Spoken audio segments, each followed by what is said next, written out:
Chapter 28. Leaving Siberia. Liminal. Of, relating to, or situated at a sensory threshold, barely perceptible or capable of eliciting a response, or of relating to or being an intermediate state, phase, or condition, in between, transitional. Merriam-Webster.com, March 26, 2024. Himari and Sonechka huddled close under coats as the gunfire echoed on through the night. There would be a loud, distant explosion, then staccato pops like firecrackers.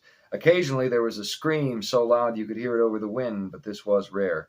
The driver's side of the truck was out of the wind, and Sonechka took the precaution of rolling the window down a crack in case of carbon monoxide fumes.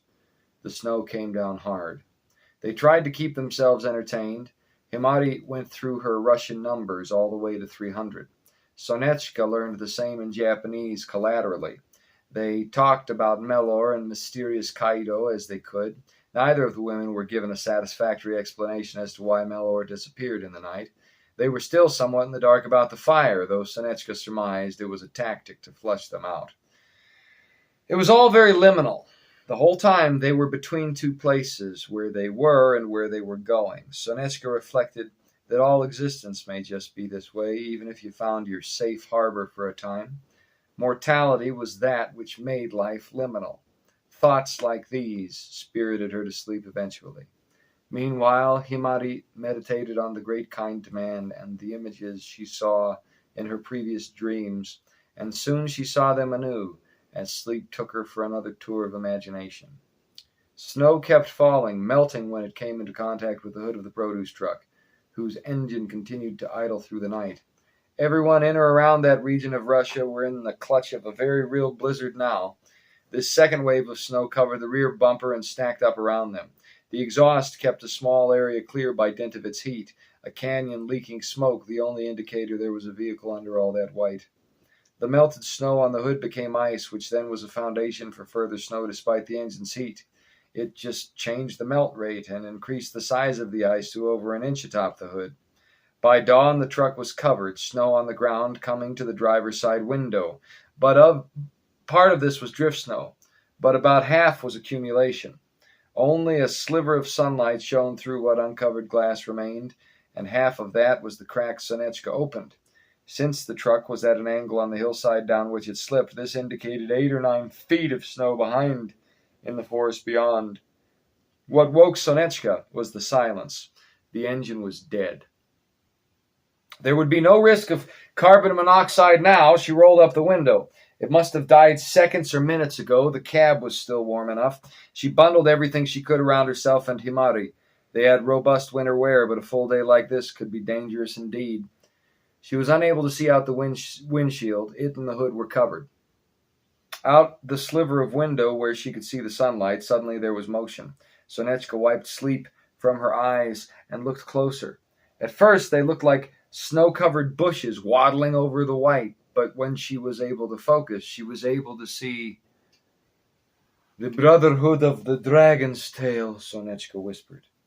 There were dozens of them, armed, creeping over the deep snow in wide snowshoes, covered in tactical gear designed to mimic the terrain. She knew them by that gear, as it wasn't something of military manufacture. Each man made his own suit of pale fibers and associated texture. Some had actual foliage draped about them. Many of them preferred the road, but they were coming from everywhere, and Sonechka thought they must have made their journey by means that required no established road, as her own caravan was wont to travel. There were ways through a blizzard for the determined. Abruptly, the vehicle started to shake, and she realized one of the men in snowshoes was walking right over the truck. The snow was that deep, they must not have realized. To them, the hill was just wider. The vehicle's motion awakened Himari. Sonechka immediately clapped a hand about her mouth. The steps paused, uncertain. "Что это?" a voice whispered. The man atop didn't move and was quiet several seconds more, then said, "Voda," and the footsteps continued the way they came, albeit carefully. The one had asked why the other stopped. The man atop their truck had mistaken the variable surface beneath him as perhaps one of the many frozen ponds of the region. He called it water. Sonechka could still hear them shuffling away and whispered in Himari's ear, Bad guys. Shh. Himari nodded. Things became silent again. Then there was a low rumble. And looking out the slit in the window, Sonetchka saw it was a snow pusher, a plow with two great shovels at the front forcing snow to either side. It was followed by several other plows who would push off what was missed. The vehicle was covered in dragon's tail iconography and the colors of those dark gypsies. Oh no, said Sonetchka. What is it? Before Sonetchka could answer, the plow trundled by, covering the whole truck in a pile. Sonetchka said, There's good news and there's bad news. What's the good news? We're totally hidden now. What's the bad news? We may run out of air if we don't dig ourselves out, and if we dig ourselves out, we will certainly be seen, and the motor is dead, so now things will become very quickly cold. Himari began to shiver, and then to pray anew. Mellor and Kaido spent the night in the Russian military vehicle. The Russians stayed in the house, and no North Koreans ran around the side to hassle them, though they kept weapons ready.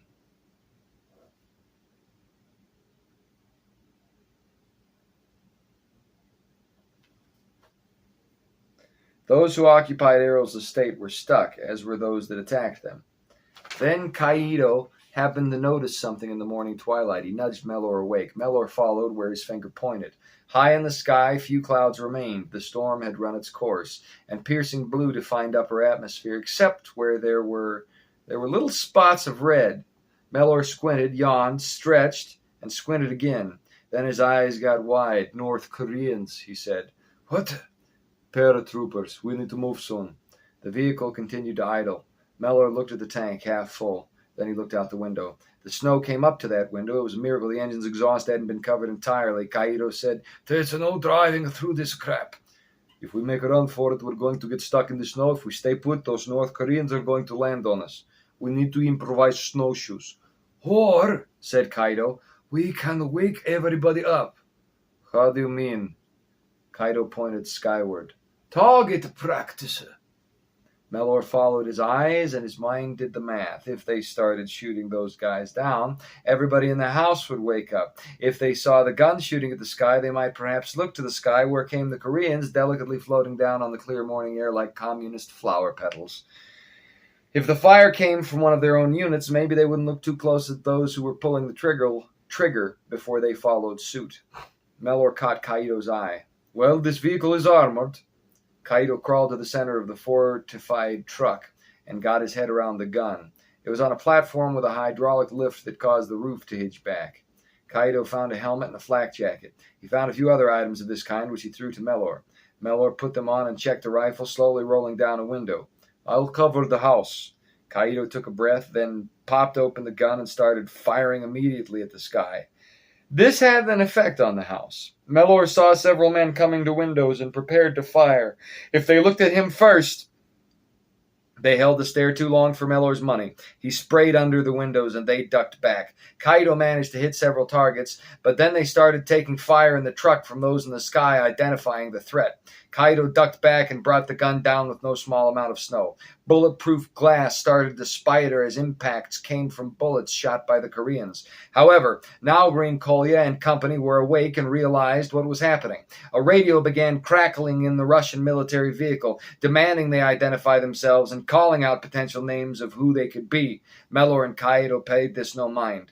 Mellor said, I'm going to try and get out of their line of fire, and he put the truck in reverse, then slammed the gas. To his surprise, they went back about a foot before the snow stopped them. So he put it in drive and did the same thing the other direction. It was the same story. So he put it in reverse again, and this time they pushed through a snowdrift, went down an embankment, and came against a tree. Bail! Bail! Bail! Mellor said, and made good his advice by rolling out the vehicle and awkwardly hopping in the snow until he found a tree in the early morning stillness.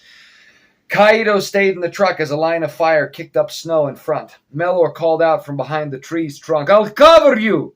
And began firing at the second level of the house. The snow quit jumping right in front of the truck, and Kaido bailed out, running around behind the same tree where Mellor found cover. A line of fire swept through the snow, and one of the rounds caught Mellor in the shoulder. He yelled and went down. Kaido peeked out from the tree and cracked off a round where the shooting came from, crouching back just as soon. He was out of ammunition. You okay? Mellor pawed about himself, grimacing. He felt his shoulder and watched as it grew red under his clothes. Inside, he felt a tremble, requesting clearance, and quashed it, gritting his teeth. There was torn fabric, the bullet hadn't gone in, just thickly grazed him, and he would have a fine scar. I'll be fine. Then the Koreans started to land. At first, it seemed they would handily take the estate of Arrow, but almost at the same time as they came to ground, the very snow itself attacked them. The Brotherhood of the Dragon's Tail were even then just coming to the edge of the property, and now the battle began anew, even more fiery with the dawn. Gypsy war has a few differences from that of conventional government. For one thing, the rules differ. For another, money is spent better and smarter decisions are made, especially around underhanded approaches to fighting. Guerrilla tactics are normative. Any means of bringing down the enemy is advised. When gunfire awakened the house, these ruthless fighters sprang into action. One clutch of brothers snowballed the North Korean SUVs with grenades. An angry little Korean barely managed to flee before one of the vehicles demonstrated what it looks like when a 2-ton Suburban does a backflip. The other SUV was knocked on its side and nearly crushed the angry little Korean, but he managed to find cover as other targets drew the attention of attackers. North Koreans above saw the explosion and began to drop their own fiery ordnances at guessed intervals. The gypsies started to fire in the sky. Some weapons included crossbows, shotguns, and hunting rifles. The lowest of the paratroopers were 20 feet above treetops. They picked their respective conifers and began to drop chutes, diving into branches and shooting as they went. They weren't able to stop the gypsies below from reaching the compound and associated cover, rendezvousing with the 8 men in Pyotr who made it through with Green Kolya in the night. What were 10 gangsters became over 50. But the Koreans dropped over 100 paratroopers to aid the remaining combat personnel of Bureau 13, and Choi wasn't dead yet. The siege continued in earnest, and by the time the Dragon's Tail snowplow buried Sonechka and Himari on its way to the compound, most of the Koreans had landed. Only here were a dozen more vehicles following the plow, some of them RVs like in the caravan of the Children of Moksha.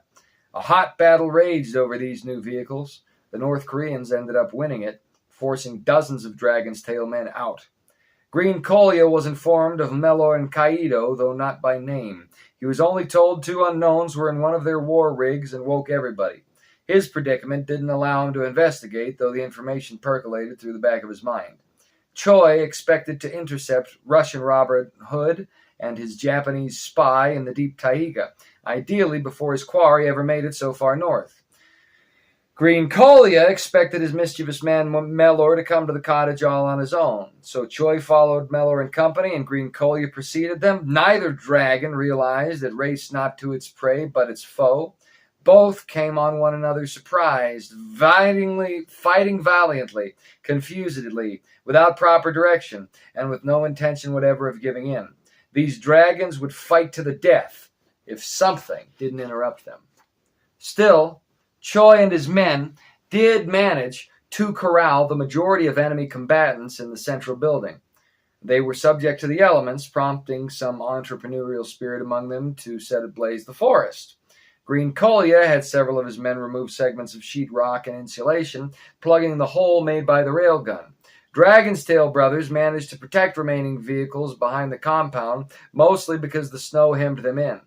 Things kept heating up in all senses, and by about 2 p.m, the sound of Russian emergency sirens could be heard in the distance. These were taken as enemies by both Koreans and Green Kolya's group, as government intervention would be the death of them all. So for a time, they ceased failing to kill one another, and instead failed to kill a number of Sakha police officials. Radio chatter from the incident prompted local media agencies to get helicopters in the air, and that's how a chopper was introduced to the 4th railgun round of 7, coming to ground at the edge of the compound and knocking an ambulance out of commission.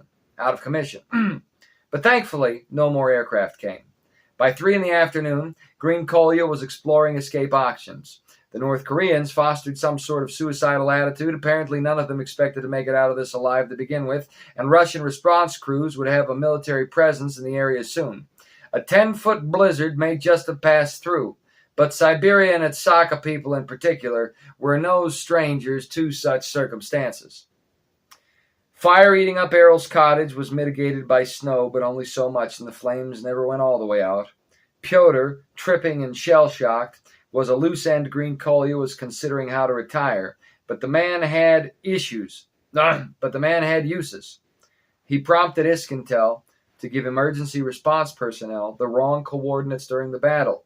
But even that powerful QAI couldn't chase down every digital leak, and the loud eye visibility of the battle and its fire did alert locals who were 40 years behind the technology.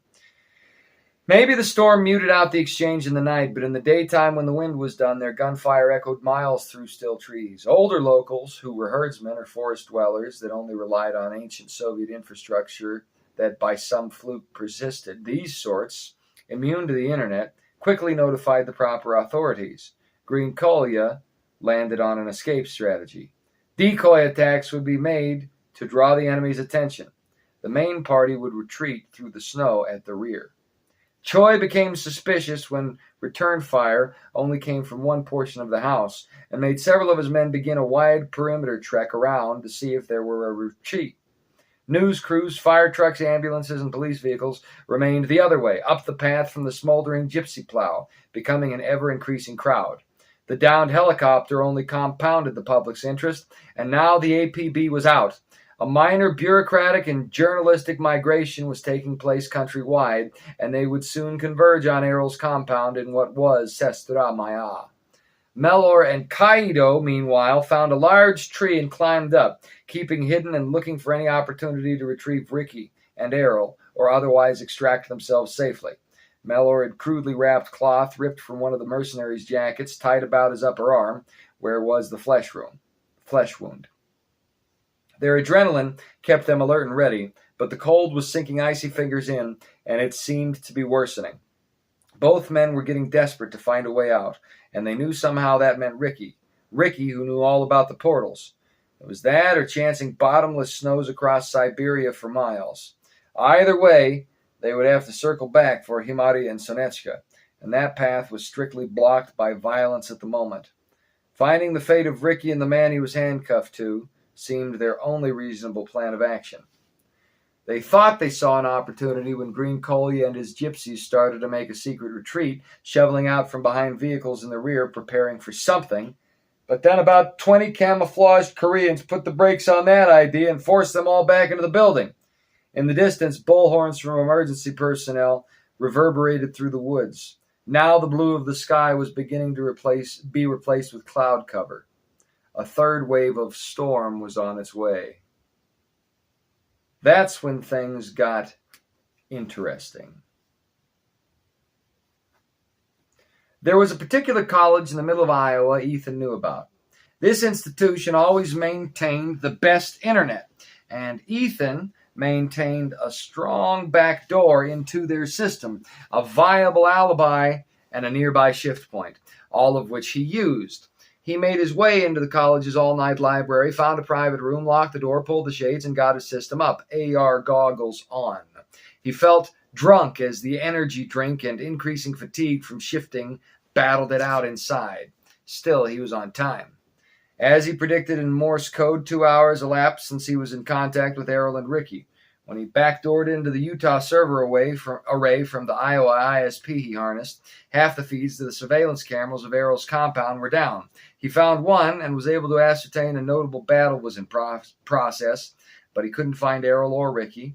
As a last resort, he checked the basement cams, and sure enough, they were booting up a laptop near the shift point. Ethan made contact. "I see you've gone underground and come up in the world, fam." Errol and Ricky jumped back from the computer. Then Ricky started looking around the room. "How did you know? We just seconds ago decided to contact you." "Good timing, I guess. I got eyes on. You boys seem to be in a spot." "Somehow North Koreans found us," Errol said. "They attacked. Neither side is willing to give. They're both very good at being bad." Further details of the situation were related, and at length Ethan said, "I've still got the satellite, but I'd have to blow the house and you're in the basement, otherwise I don't have much of a target. The Koreans are spread through the woods. Also, it's probably not going to work until this storm system clears out, which looks like about dawn." "There must be being a better way," Ricky said. Then, "Oh, sorry, Ethan. The Russian tech guy got me my flash drive. It had the only hard copy fractal map of yours I know. Did he? That might be your way. I know what my data looks like. I can mimic it and sneak in. Stand by. And Ethan turned off the mic. It took him a while to find what he was looking for, but in short order, he saw where Green Collia's man with the unfortunate blue hair did a cloud upload and managed to follow it to a particular encryption buffet, doubtless the QAI's qubit array. Breaking into that was a bit harder, so he just mirrored himself through as a piece of information contained in his own file, knowing enough of its contents to trick the system. Now he was in a spot where he couldn't do anything, but he could see everything. In Ethan's mind, it was like looking at great spheres of energy with lashing tendrils of electric data dancing about them. What was interesting was that the mighty central clutch of data was two information processing tendrils that were unlike any he ever saw before. Well, except when he saw them from another angle in Utah a few hours ago. One of the data tendrils became a conglomeration of paradoxical impossibilities and went somewhere hidden. The other was weaker, yet it was stimulating a reaction that would continue a while.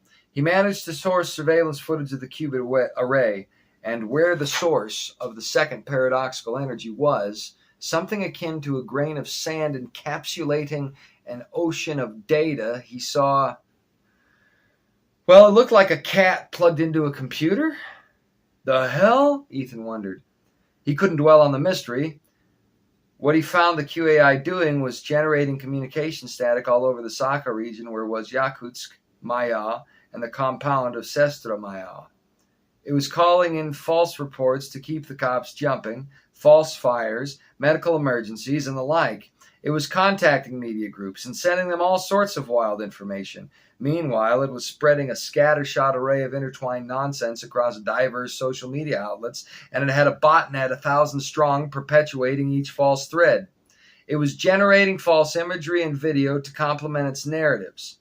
An astute observer would notice a hand that occasionally had an extra finger between cuts of some sort of news report or maybe a limb in the wrong spot. But there was a lot going on here, and diverse streams of information were coming from all over the place very fast.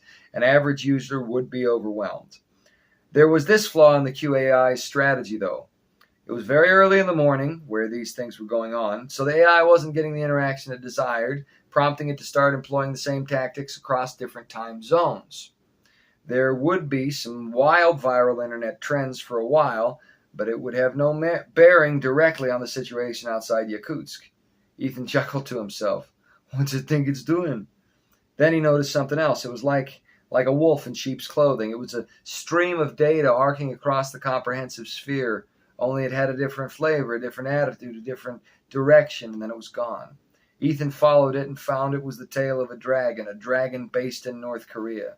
This dragon's digital defenses were just a year or two behind what was trending, and Ethan was able to brute force his way in using a number of programs that crashed systems and opened entries for him.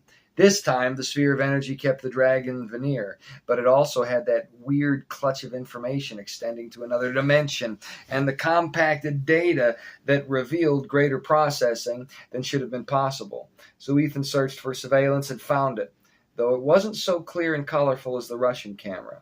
The North Koreans used a black and white feed that couldn't be enhanced, and it slowly swept back and forth. Looking close, Ethan saw rows and rows of people in cylinders.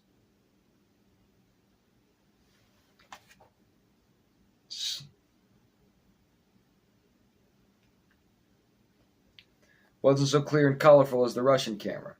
The North Koreans used a gritty feed that couldn't be enhanced, and it slowly swept back and forth. Looking close, Ethan saw rows and rows of people in cylinders, some with green lights over them, some with yellow, some with red. They were human beings set up like servers or qubits in an array. Ethan understood. Organic life had become a data processing vehicle through a digital translation interface. Just like in that other world, he murmured, and the reality of it shuddered him. Ethan never meant to be a hacker. He never meant to be as adventurous as he now tended to be through dint of necessity. He was pragmatic and thought pragmatically. He intended to be a successful man in the tech sphere and live the American dream. But when Clever Ed and Ricky and Carl and he finally got back to the business of living, AI interface mopped up the lion's share of work he was proficient in. This forced him to branch out, to innovate, to learn. What he learned was to tunnel into AIs like a champ and continuously honed his skills in subsequent years. So he was forced into being a hacker by tribulation that ultimately represented a net positive. But the import of what he was seeing now made him realize, were this state of affairs not abridged, he might have to start all over again. QAI, using organic life to process data? Here was something truly insidious. He knew he had to stop it, and began looking into data surrounding functionality of the equipment. The North Korean QAI was Miru, and this was a name derived from its initials. And he learned some people crashed Miru when they were plugged in, and then he learned why, and that's when Ethan got an idea. But it was not an idea he could explore anytime soon. He had to help Ricky and Errol. What he set to work doing involved setting the record straight from Easkintel, as it went about sending emergency personnel on false errands, and in the process of doing this, he managed to find the man controlling Easkintel presently, Pyotr, the blue-haired, chinless freak. Pyotr was all over the place. He was opening and closing things 3 times, obviously forgetting what he was up to. Ethan's brain was foggy with fatigue, but Pyotr's was skittish with fear. All Ethan had to do was play on that. So he sent an algorithm after Pyotr to open windows he just closed in a sequence following Fibonacci intervals to ape randomness, and laughed to himself. Then he contacted Ricky and Errol in the basement. They were in the middle of some story when Ethan interrupted over the computer's speaker. Best I can do is get emergency response personnel out there, at least till it clears up. Ricky looked up. Hey, don't be worrying about that. Your only other move is that laser, and it's a bust. You fire that laser, you have Russian government guys coming after us very fast. The satellite does a 90-minute loop of the planet, and it's only in range for a 10-minute window. It'll be over an hour until it's back. Ricky nodded. Errol and I have a further objective, and we have help already en route. Getting more people involved would be a negative, not a positive. However, Ethan, well, I can't tell you, but how long can you... No cap, I ain't going anywhere till we're going to get you figured out, all right? In future, I don't mind being left out of these things. Don't worry, though, Ricky. Right now, you couldn't drag me away. You have no idea what these QAIs are doing. Ricky, they got to be KO'd. Both men looked up, and there was a pop through the audio interface. Somebody just blew something big, Errol noted. Ricky said, okay then, keep us in your feed, and you can do like you were showing me once, an auto algorithm. We can't recover this, or you get burned. Dead man switch is what you're talking about. Yes, it must contact HQ in the silo. You got it, boss. From there, Errol and Ricky bided their time, and Errol put together the automated algorithm as requested. He then pinged in once more over the computer's speakers. Listen, I've done 6 shifts, fam. Darn it. Listen, I've done 6 shifts, fam. Yes, you're monitoring us. You'll get a notification if we need you. Get a nap. For real. And Ethan turned off the lights in the little library study room, then crawled under the desk. Now he let Stumpy out of the cat pack and fed him some jerky. There was no portal, so Stumpy realized he was just expected to nap alongside Ethan and found this agreeable. What Ethan didn't notice was that as soon as he came to rest, his tech gear came alive. It didn't notify him, or he would have awakened very quickly indeed. The only evidence anything happened at all was an uncharacteristic blink as the unit came on and off again. It was only for an instant. An instant was all it took. Something had been planted. No wind moved the snow now. It drifted casually down in fat, slow flakes. Kolya's men were growing to understand the reality of siege. Choi and his were learning of the cold, and a veritable kaleidoscope of lights in the waning afternoon were the response crews behind.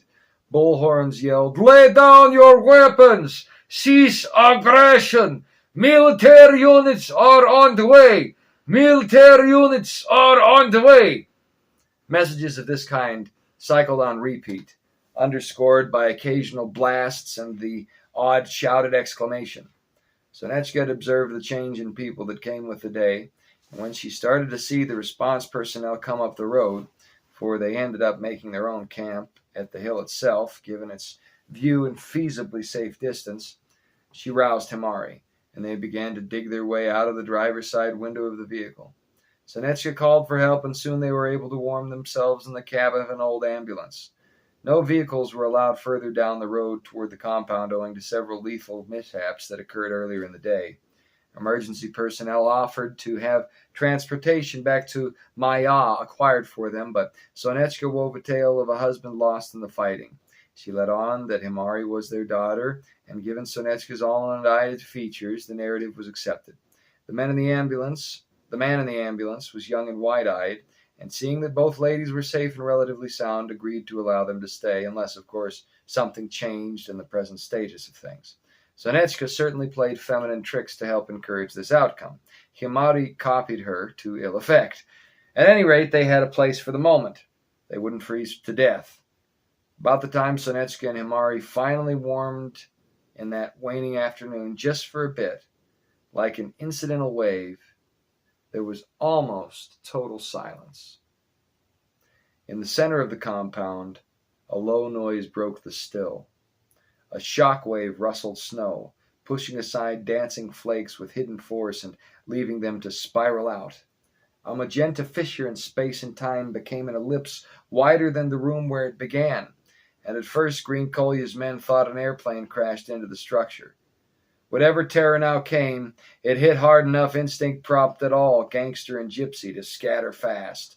Last came Pyotr, who had to be retrieved and dragged by Green Kolya from a stupor. Terminus had arrived. The beast was greater than the house it came out of, bowling through the second level of the cottage like matchsticks. The weight of the monster crunched down on the first floor of the house, deep crackling noises counterpointing destructive cacophony. Mounds of smoke, dust, and flame mixed with gently falling snow, and it was hard to see what went on inside the cloud of loud. The beast was moving forward and not at a slow pace. The destruction of Errol's cottage took seconds, and dust obscured a clear line of fire. But anyone with a firearm let loose regardless. Few rounds pierced the thick hide of the dragon, though there were those that managed to find a crease between scales which would initiate a flinch and a bellow. Terminus dashed forward and into the woods, leaving behind a triangular shape that had been a rectangular structure, declining in height after his retreat. Part of the wall and floor on the second story, west of the dragon's entry, remained, continually diminishing with the dragon's eastern exodus. Terminus retained warmth from the other world, and though the animal wasn't of clear mind, instinct rooted in self-preservation initiated his fast movement through the cold. Like a massive lion grasping turf, the dragon pulled himself through the clearing around the cottage, barreling through a few outbuildings in periphery, grasping trees, and forcing himself into the air with a fiery exclamation, soon disappearing into clouds trailed by gunfire. Terminus was out of view maybe 10 seconds, during which time Green Kolya's men, the religiously bamboozled dragon-tailed gypsies, North Korean paratroopers, and Manic Choi, checked weapons, reloaded, yelled to one another, found cover, and generally ran about like agitated ants about the hill. An emergency declaration went out among the response personnel and news crews down the way. They sought cover, but they were also not on the dragon's radar. It barreled around to the east, cut south just ahead, and now came from that direction belching fire, burning the whole line of vehicles to the dragon's tail snowplow, along with any inside. One or two figures came smoldering from the wreckage, screaming and thrashing. Choi shouted, "Rear gunner! Rear gunner!" "Sir, only 3 units remain. Make them count." The soldiers arrayed themselves and sought to draw a bead on the dragon. When they wasted the first railgun round, a lance of blue going wide into cloud as the dragon abruptly turned, Choi shrieked like a banshee. Green Kolya's men and his gypsies retained a wider availability of explosive ordnances, using them to their advantage, but only just. The dragon's fire was more than a match, and their utter surprise at seeing this mythical beast slide into the real world clearly interrupted normative skill sets. Inevitable emotions were chaff obscuring the monster, so Terminus began making loops and burning out aggressors. Even Green Kolya, who managed to get an armored truck out of the snow and was cruising deep into the trees with his three best men and Pyotr, had a look in his eye like a bug in a spider's web. Meanwhile, none noticed the violet portal light continued shining from where the dragon came, glowing through Pacific snow and clouds of destruction. All were focused on the monster. The dragon was misdirection for Rohan, Sun Young, Taesil, and Minsyuk. Could surrounding combatants have seen from either side of the portal, this is the sequence of events they would have observed. A long-haired, bearded ruffian in a bearskin cloak ran back from the head of the dragon, down his spine and along his tail until he could jump to land with the Koreans on gemstone stairs facing a city of cubical gold. The Koreans then followed his lead, and all trailed after Terminus through the fissure. The west face of the cottage yet stood tremblingly, and there were a few feet of floor behind where the dragon's multi-ton claws crunched through. Now Rohan and the Koreans edged their way along the remaining lip of second floor, eyes wide and looking for points of purchase to let themselves down. Rohan made the leap first, helping Sun Young after. The boys from the band were young enough to hop, land, and roll. Minsyuk came last, tossing the fat cat to Rohan, who easily caught Cletus. The rotund cat struggled, but was uncoordinated and could not escape, so compromised with a fast wretch that thumped closed the portal. This drew many eyes, enemy and otherwise, but most immediately returned to tracking the dragon. Now Rohan, one cat in a pack at his back, another under an arm, carefully peered around a corner to the north. All these things went on in the space of about 2 laps from the dragon. On his third run at those who fired their piercing rounds, Choi's men managed to hoist one of the railguns and get off an electric blue shot, sending a payload into the middle of Terminus' tail as he turned to make a fourth run. This sliced a sideways chunk of the spiked thing off, and the tail fragment came to crash north of the cottage, where Dragon's Tail's gypsies were dug in, ironically enough. Not all scattered fast enough to avoid being crushed by a bit of their namesake. Terminus screeched in pain, and a jet of fire lanced 200 feet into snowy dusk. Incidentally, this energized the beasts with adrenaline that further obfuscated whatever inebriation made it agreeable before. First, the dragon came to a new world where the air and temperature weren't right, which made it feel as a man might if he spent 20 minutes in nigh frozen water. Second, constant pain increased Terminus' rate of breathing, saturating his blood with that weak oxygen and causing him to do a draconian form of hyperventilation, which resulted in constant flame. Sometimes he would burp fire when he only meant to roar. Now some stinker with a railgun chopped off a side of his tail, initiating the closest thing to fear response a dragon can have and simultaneously confusing his aerodynamic navigation. While fatigue and exertion of a natural variety would otherwise have combined with environmental factors to diminish the lizard in minutes, when he lost his tail's end, he entered fight or flight mode, and dragons can do both at the same time. So, with an increased fervor, the beast came about, landed, and started running through the North Koreans like a lion in a pit of lamb. They were grouped in a southwestern semicircle about the cottage, mostly in the trees, and the dragon's height at the shoulder made those trees to him like a grassy field would be to a wolf. His tail gushed fast-freezing blood in a trail as Terminus ran through, burning and thrashing. Choi survived because he managed to roll under one of the cindered vehicles while the dragon leapt ahead and upended 100-year-old pines. Choi hyperventilated and bit off screams as malevolent spiritual puppeteers in his mind caused his limbs to spasm, they as confused as he. Behind the cottage, one of Green Kolya's gypsies, who wasn't crushed by its detached tail, managed to hit Terminus square in the head with an RPG. No real damage was done, outside severe burns and discomfort. Thus the dragon realized he had other fish to fry and came running through behind the cottage, a wall of flame in front. Somehow one of the vehicles survived the thrust of the dragon's ire, and now he pulled himself into the sky again from nearby trees, coming around for another burn. In the basement of the house, Errol and Ricky heard the commotion. How could it be ignored? And came out when the washing machine and the trapdoor it hid were unceremoniously ripped away, prompting a cloud of smoke and cold to rush in as a cyclone. Errol said, "Wake Ethan!" "Already on it," said Ricky, and held up a phone he pulled from a drawer. "This phone's safe." Errol looked. "Yeah." They made their way out from the basement, coming up in time to startle Pak Sun-young. "You! This! What we do?" Sun-young pointed at Ricky, who was pulling himself out of the basement. "Well, now we get out of here. You got cats?" Mellor and Kaido were 3 conifers away from where the dragon launched after its romp among the trees. They looked between each other and began to scramble down. When they hit ground, they could see Ricky and Errol making their rendezvous with Rohan and the Koreans. There were 100 feet between them, the distance filled by a bunch of wrecked military trucks, the bleeding side of a dragon's tail, and one perky lorry in the middle like Buster Keaton through the window when the building fell.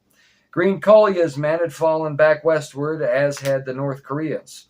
They could be heard ignoring one another for the dragon, yelling in fear and confusion, loading weapons, and escaping to better cover.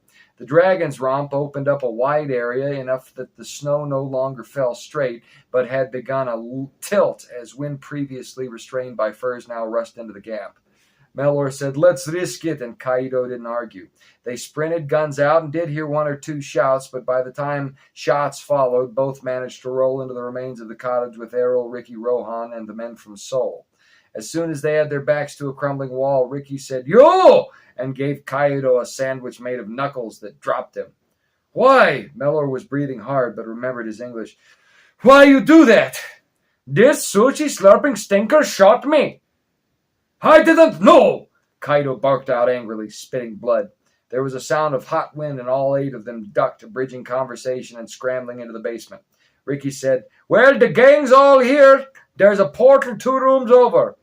"No," said Mellor. "Sonechka, Himari, in the truck, in the snow. Himari has the cube." "Where?" "A handful of kilometers that way." Mellor pointed south. Errol said, "You know God now?"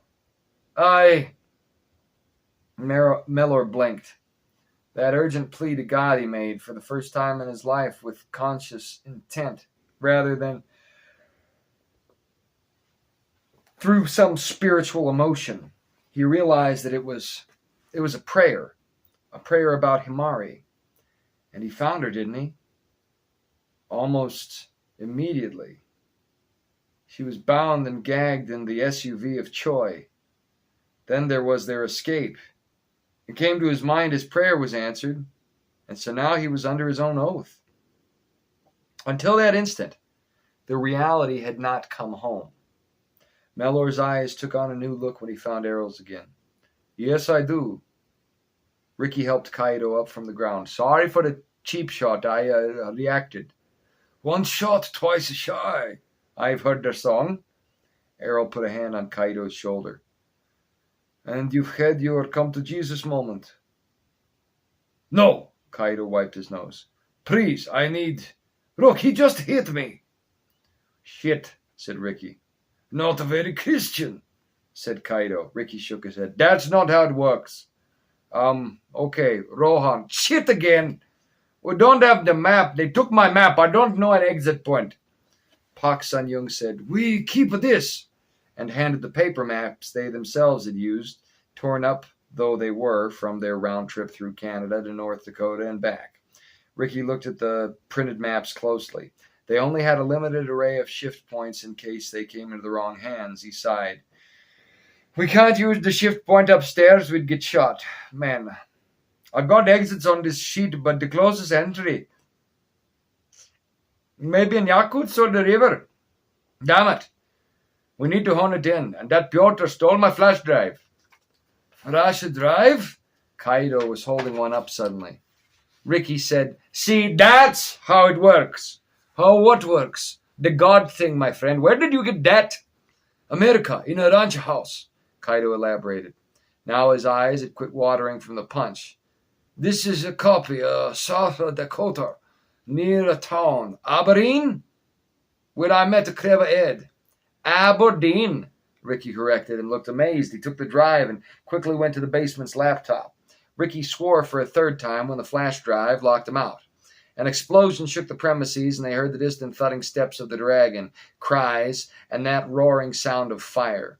Dust and detritus fell from the ceiling. Then they heard the now familiar sounds of a monster taking flight, burning the ground as he leapt into air. Ricky turned back to the computer and sent Ethan another wake-up notification through the laptop instead of the safe phone, if that made a difference. It did. This time Ethan was on point and had the audio line open before his own eyes. "Ethan, got a flash drive. Kaido says he found it in an American ranch house." He yawned. "It's something to do with Clever Ed." Okay, I'm ready. Send it." Ricky did. Then, "If this isn't what I think it is..." "What do you think it is?" "I'm thinking it's one of your fractal maps."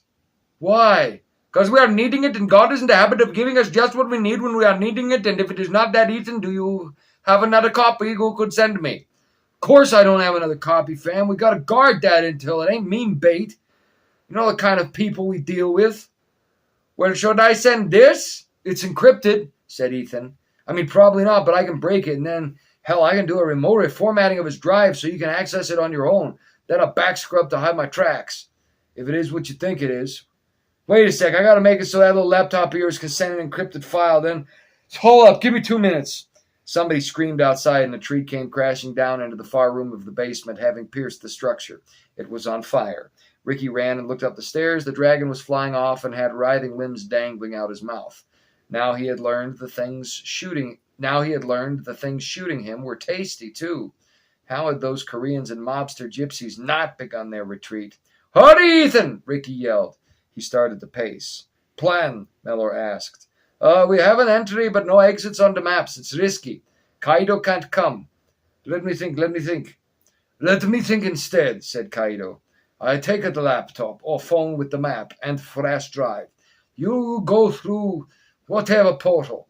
I get Himari, Cube, and Sonechka. This Ethan, he contact me, tell me where to go, shows me new portal. I meet you on the other side." Ricky looked at him. "But can I trust you? You haven't had your God moment." "You can trust me," said Mellor. "When the dragon starts his next circle, then Kaido, me, that truck outside, to the women, the next point, and you." Ricky said, "You'll never get there in time. Between the Koreans, Green Kolya, and the dragon."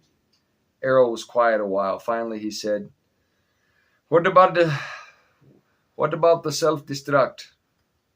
Ricky turned to him. "Yeah, that could be working." Kaido said, "You sprit, time the boom. We head out while everyone is looking the wrong way." Ricky nodded. "All right. Okay, I see it. But Kaido, you're not having your come to Jesus." "Okay, I'm come to Jesus. Let's go." "No, it's a thing you have to do inside. No faking of it. But you can make it through in that other world. You just need to be swift, like a baby turtle at the beach when the birds are coming in.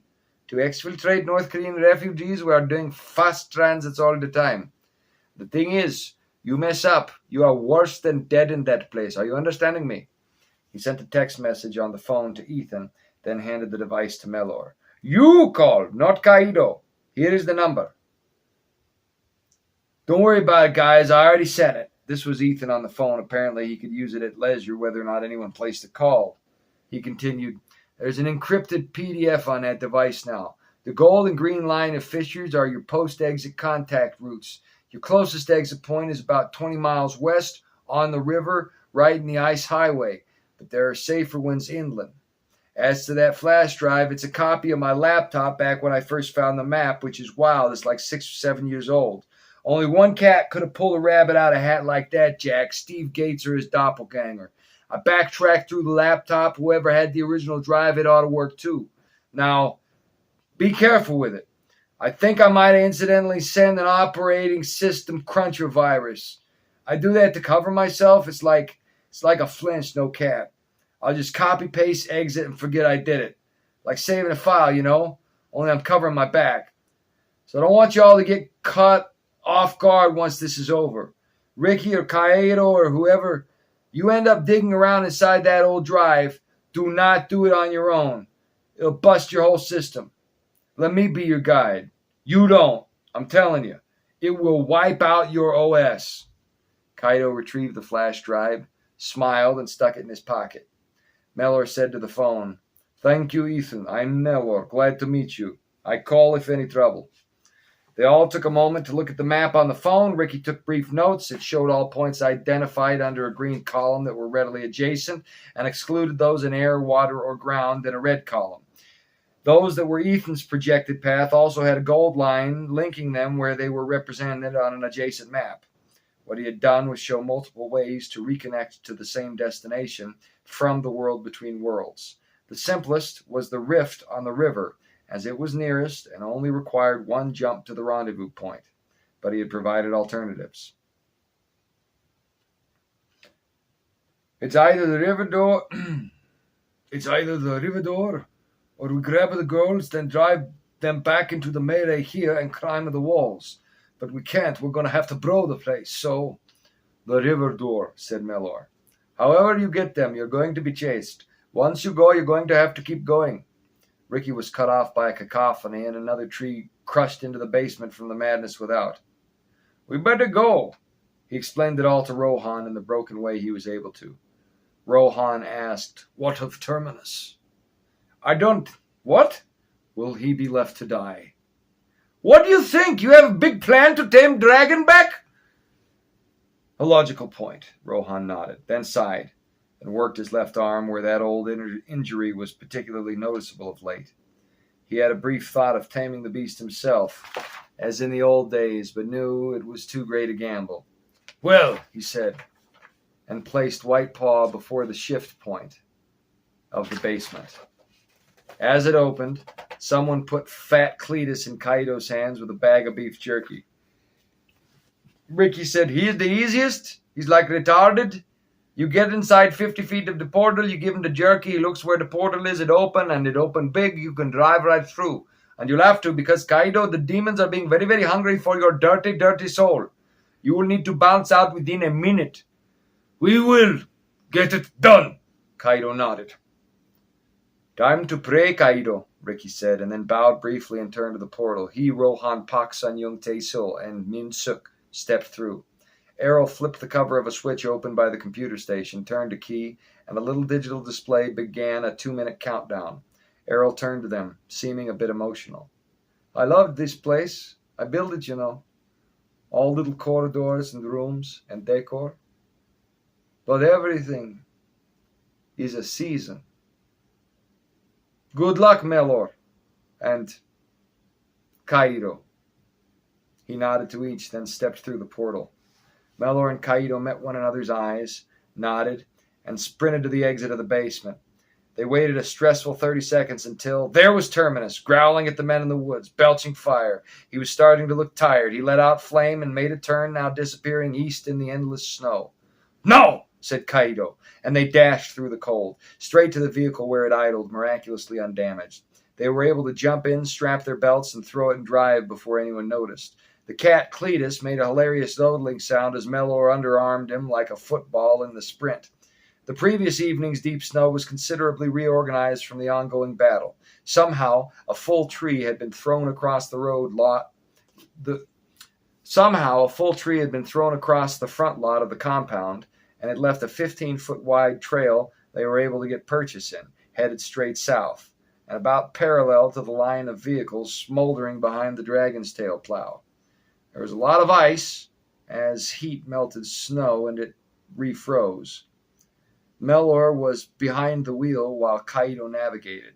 Fat Cletus weathered being jangled like a milkshake from the basement to the truck almost perfunctorily, and now jumped to the dashboard where he scrambled to get a front row seat under the windshield, eyes going either direction, mouth occasionally hanging open in a pant.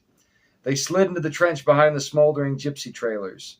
Now they were noticed, but as a handful of rounds chased after them, an explosion greater than anything save the dragon's fire shook the night, and what remained of the cottage became a pillar of flame. This had the intended distractive effect, but only just. Choi had reserved the final railgun round. He wanted a dead-on shot. And now he was the one who was taking responsibility for the single unit their janky QAI called the single unit their janky QAI helped the DPRK's military produce. Green Kolya heard a report of a man matching Mellor's description sprinting with an unknown Asian individual into the cottage about 10 minutes previously, but between North Koreans, dragons, and basic survival, the best he could do was acknowledge the report angrily. Now he was able to see in the burgeoning evening one of his own vehicles barreling south, totally bypassing him and the Koreans. Then there was a great explosion, and the human heads of the QAI dragons rushed to cover, seeking to determine the extent of the damage, who delivered it, and where it came from. Both groups quickly surmised the cottage had been blown, but they weren't sure how. The dragon came and forced them to take cover again. By this time, the vehicle with Mellor and Kaido inside managed to gain some serious distance. Here was the quarry of both corrupt beasts. Naturally, Choi and Green Kolya decided they had better follow Mellor and Kaido. Kaido saw a change in distant headlights through the trees out the rear window. "It looks like the hounds will make us a rabbit. We'll wear out the months."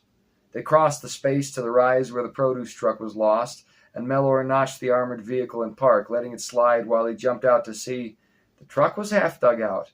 He looked up. There were news crews, cops, ambulances, and fire trucks, all snug to the shoulder, and everybody with the dragon at the top of their mind. Mellor yelled out, "Sonechka! Himari!" There was a squeal of "Barilaika, man!" and Himari jumped out of an ambulance 20 feet off, Sonechka close behind. She yelled, "You came back! You came back!" "I came back, my girl," Mellor said and hugged her. She held out the cube. "I kept it safe." "Go on keeping it safe." Mellor was cut off by a deep roar louder than any they yet heard, and behind they saw a ball of flame. Mellor turned back to Himari. "We got to go." He grabbed her hand. He grabbed Sonechka's hand. They all sprinted to the truck. Reporters were running up, yelling, "Hey, hold on, you can't!" One of the police was quick on the draw and started his own vehicle's siren, revving the engine. Mellor got them in the truck, and he got going. The law enforcement unit managed to drift out, trailing them. There were a few other vehicles along the way. Mellor honked or drove around on the side. They heard another screeching sound behind, and a lance of fire came to within 100 feet of the police vehicle. None of the four realized it, but the dragon smelled gold. And a particular kind of gold at that. The golden crystal cube. Snow kept coming down, trees stayed high, and the beast couldn't hover low enough to precisely pace them. It also was too large to fly right behind them between trees. It had to make strafing runs, as before, now making a sort of gradual figure-8 shape, slowly pacing them. "Why is he following us?" Mellor saw the beast coming in the rearview mirror. Kaido said, "Look, you can fire guns from here," and indicated a joystick attached to a camera. "This Green Korea, deep pockets." They could hear the barrels turning atop the unit. "Well, shoot that lizard," Mellor yelled. "Yes," Sonechka agreed. Kaido concentrated on the cannon. Up the cleared path, Choi ambushed Green Kolya out of his jeep, sniping his men and forcing Kolya to bail. Choi and 3 surviving paratroopers commandeered the unit and set up in the back with the railgun. Choi took the wheel but couldn't both shoot the last railgun and drive, and he certainly didn't trust his men behind the wheel nearly so much as he trusted himself. So now they would have that last shot. He really hoped they hit the beast proper this time. After pulling himself from snow, Green Kolya cursed impressively, utterly forgetting Pyotr, who was thrown unconscious into snow during the wreck, waking a half hour later. Kolya rallied remaining forces to pursue on foot, taking fire from North Koreans who got the memo, and now a sort of sideways battle ensued as all parties dashed south between the snowy trees. News crews, response personnel, onlookers, and police made mild contributions to the scuffle, but generally scrambled to get out of the way. Meanwhile, behind the wheel of the commandeered Russian vehicle, Choi shouted, "Get that back-winged alligator down!" "Yes, sir!" His men had the railgun hefted. Now they came up over the hill and could see in the distance the armored truck of Mellor and Kaido, maybe a quarter of a mile ahead. A line of fire came between them suddenly, but was not aimed their direction. Emergency responders and onlookers screamed, diving side to side. "One more pass," said a North Korean soldier, finger near the trigger. "Well, hurry! My back is breaking," said his comrade. Around came the dragon. "Target in sight." He lined up, let out his breath, squeezed the trigger. A lance of indigo cracked reality, and they tossed the now useless railgun with its recoil. But it was a hit! Was it critical? The dragon began to spiral and crashed face first into the rift between trees where snaked the thin road. The shot mangled his left wing, wrenching it half from the shoulder. The beast cried in rage, turned, and began galloping for them. Choi dove out the side of the vehicle. One of his men couldn't get away in time and got the experience in his final moments of life, the unique sensation of being heaved the length of a football field while inside a tumbling Russian military lorry until the truck came down hard in swaying trees and accommodatingly exploded moments later, like harmony. By then, Green Kolya attained the hillside just in time to dive out of the way when his old truck went tumbling by and the dragon burped fire. Then Terminus turned and began limp running the other way. The dragon wanted gold. Great minds think alike, and so do devious ones. Kolya and Choi fired rounds and stole vehicles from varying onlookers drawn by the intensity of their conflict. Choi managed to steal an ambulance, the very same Himari and Sonechka sought refuge in earlier. Kolya got his hands on a news van, and all barreled on after the dragon. Mellor drove fast as he could.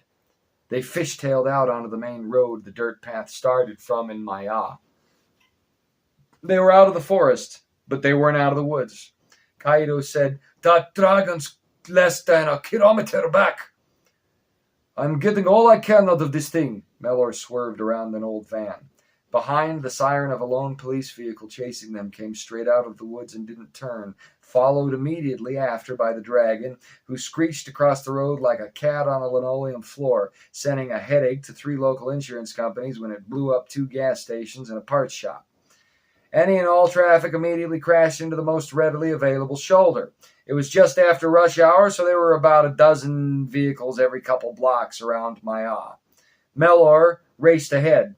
The roads weren't bad, the traffic wasn't bad, everything had been plowed, but the snow kept coming as relentlessly as the dragon galloping behind like a blimp-sized lion.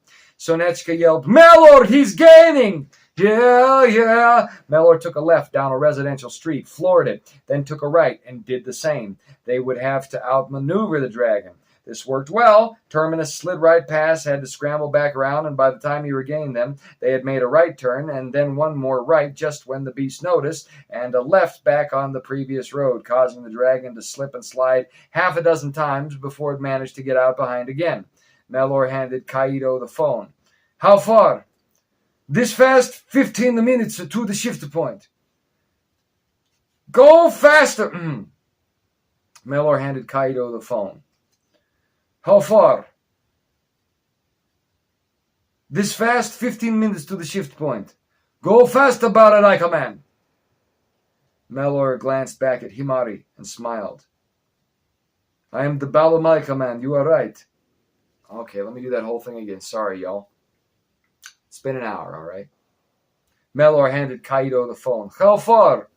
"This fast, 15 minutes to the shift point." "Go fast about it like a man."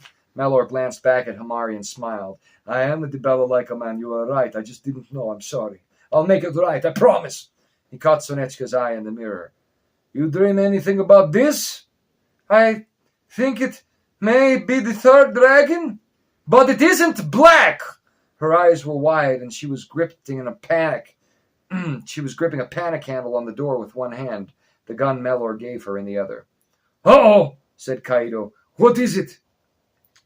"When we did our little maneuver around the block, we allowed enough time for Kolya and Toy to catch up," Kaido said, and began aiming behind with the roof gun joystick and its monitor against the passenger door. "What did he say?" Sonechka demanded suddenly. Mellor translated, and she looked back. There was an ambulance and a news vehicle that were passing other traffic like mad, weaving in and out, inexorably coming. "How do you know it's them?" asked Sonechka. "Oh, it's them," Mellor confirmed in the mirror. "Only ones with the balls." He felt about his person, made sure there was a gun, and returned the hand swiftly to the wheel. 14 minutes, said Kaido. A lance of fire behind illuminated the dying afternoon enough they could see the lizard scrambling in reptile fashion down the 2-lane highway too narrow for it impeded by the snow, but not about to give up. The beast looked like somebody gave an iguana steroids and a speedball. Some little hunchback limping about on a donut spare. Some little hatchback limping about on a donut spare was unceremoniously flicked end over end into darkness by the reptile. The beast didn't even slow down, mouth open and barfing fire every other breath. Ahead was gold. The best gold. Mellor said, "Kaido, call Ethan." Kaido did, putting it on speaker. Mellor said, "Mr. Ethan, anything you have to help us get away from this dragon?" "Well," a second passed. "How far to the exit point?" Mellor checked the phone. 8 minutes. "Oh, man," said Ethan, exhaling indefinitely.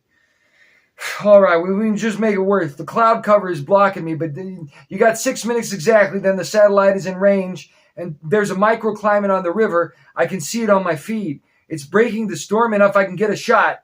That lizard can't shrug a 2,000-degree LiDAR blast, I reckon." 6 minutes, yelled Mellor. "Best I can do. The second you get the shot, you take it. You got it." They now came around that curve Mellor used to lure the Koreans barely a day ago.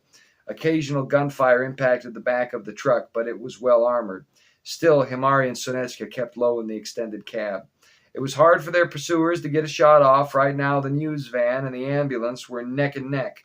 Choi behind the wheel of one, Kolya the other, and their men shooting it out as they dodged in and around traffic, also trying to avoid the dragon, which was now behind everyone, but not by much. It was like two lone wolves chasing a rabbit through a herd of sheep and snapping at each other while a tiger swiped at their tails.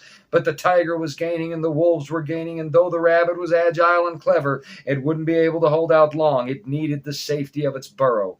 Mellor swerved around a taxi bus and got back in his lane in the nick of time before a semi came barreling past. Choi and the ambulance managed to figure out how to activate the vehicle's siren, and the bus pulled aside. Behind, the semi became another casualty of the mad dashing dragon.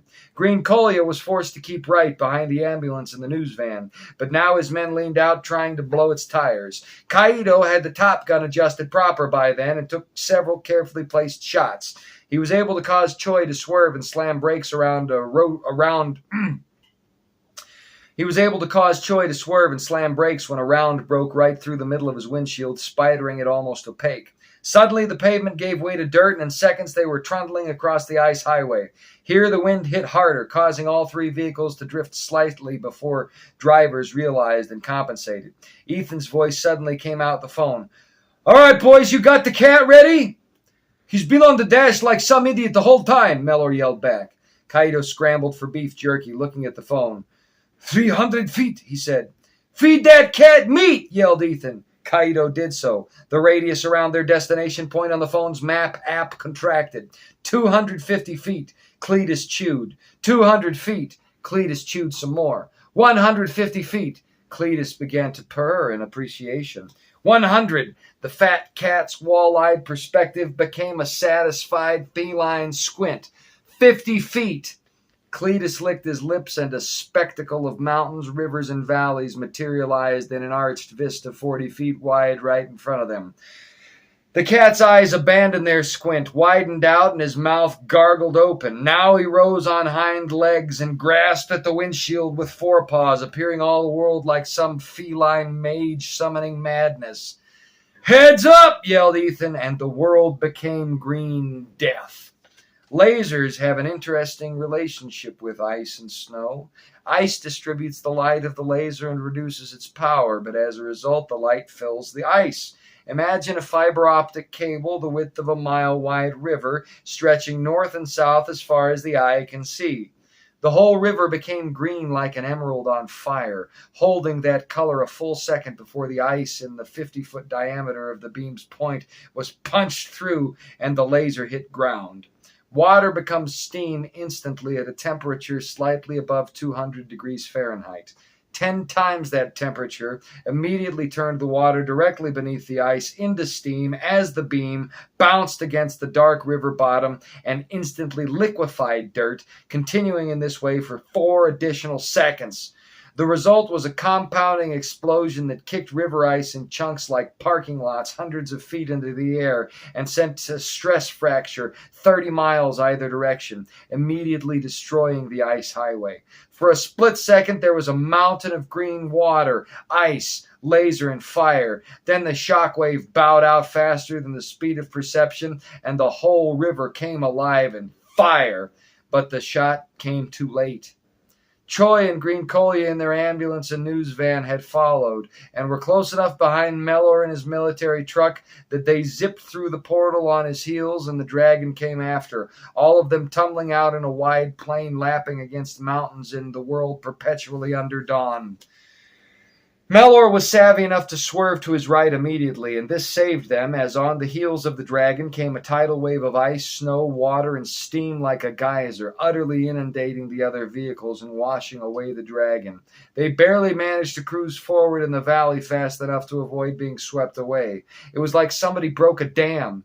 Ricky forgot to tell them how to make the portals close, and so instead they floored it for the next point where they could come out safely, a shift coordinate thankfully quite near on the map. The waters of the discomfited river rolled the news vehicle and the ambulance in their midst, disorienting all inside the vehicles. Very quickly, within several seconds, great massive cylinders full of fear appeared in the sky. They did not beat around the bush, but immediately sent down beams that suspended Kolya, Choi, and half a dozen of their minions in the air, sucking them through broken windows into the sky and then to madness. All men shrieked in rancor that would aid none of them. Terminus the dragon leaped into the sky and swiped at the cylinders, managing to knock into one hard enough it separated into a dozen individual discs, which wobbled away somewhere in an uncertain way.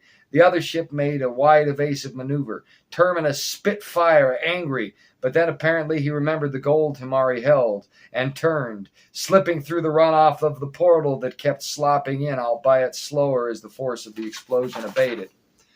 They came to their shift point. The dragon was running behind. Now a third cylinder appeared and was headed quick their direction. Kaido began to scream, fear on him, eyes wide, not knowing what went on as he suddenly began to levitate from his seat, his arms working at his seatbelt. "What are you doing?" Mellor barked in Japanese. "I'm not doing it!" Mellor said. "What do we do? Feed the cat beef jerky?" "You have to puke him," Himari cried from the back. "What?" "You have to puke the cat!" She scrambled between the seats at the front of the truck and grabbed Cletus, giving him a shake. Cletus burped, and there was a thump behind.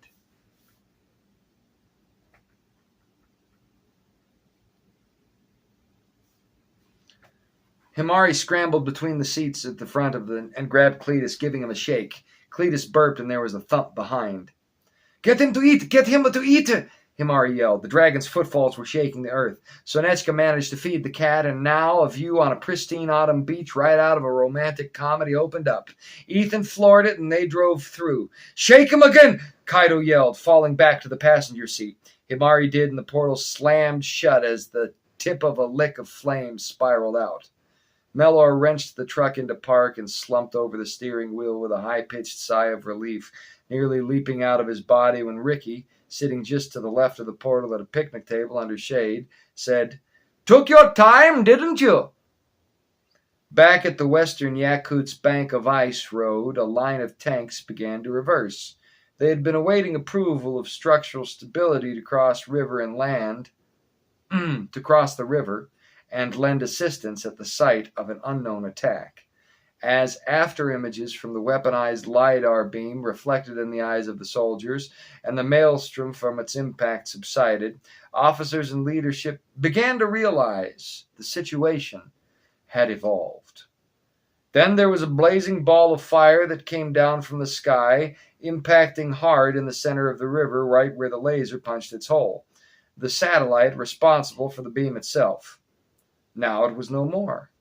Back in the library, Ethan said, "Wait, but I didn't tell it to self-destruct." Pyotr found himself alone and freezing in the woods of Siberia.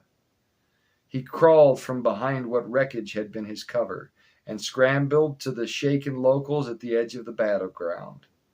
The main festivities had moved on, apparently. There were some emergency response personnel poring over the scene now, trying to get a handle on what happened.